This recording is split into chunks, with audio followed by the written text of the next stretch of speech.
আসসালামু আলাইকুম এভরিওয়ান। আশা করছি সকলে ভালো আছেন। আজকের রেসিপি হচ্ছে মচমচে বাঁধাকপির পকোড়া।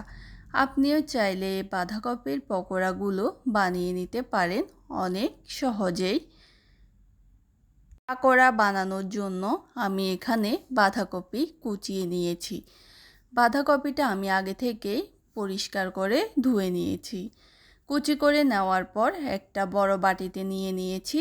তারপর এখানে লবণ দিয়ে হাত দিয়ে কষলিয়ে নিচ্ছি, তাহলে বাঁধাকপির মাঝে যে পানিটা থাকে তা সাইড হয়ে যাবে।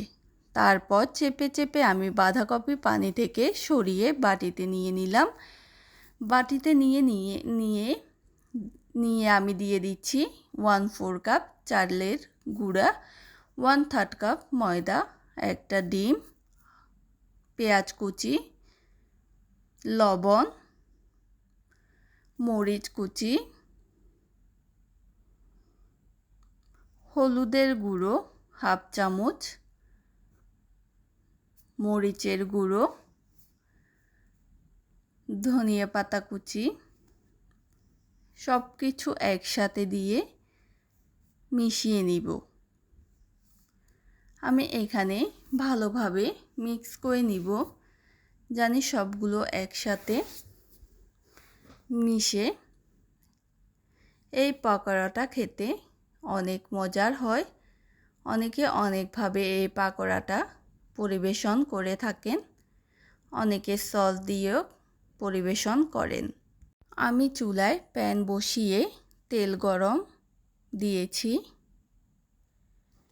তেল গরম হয়ে গেলে একটা সাইড থেকে পকোড়ার মতো বানিয়ে গরম তেলের উপর ছেড়ে দিচ্ছি। একটা একটা পকোড়া এক সাইড থেকে দিয়ে দিচ্ছি। সবগুলো পকোড়া দেওয়ার পর চুলার আঁচ মাঝারি আঁচে এগুলো মচমচে করে ভেজে নিব। চুলার আঁচ মাঝারি রাখলে পকোড়াগুলো মুচমুচে হয়, খেতেও অনেক মজার হয়। পকোড়াগুলো উল্টিয়ে নিচ্ছি। পকোড়াগুলো মাঝারি আঁচে দোনো পাশ উল্টিয়ে ভেজে নিচ্ছি।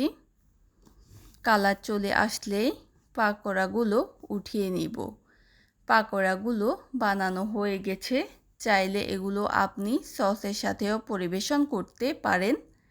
ধন্যবাদ জানিয়ে বিদায় নিচ্ছি। আল্লাহ হাফেজ।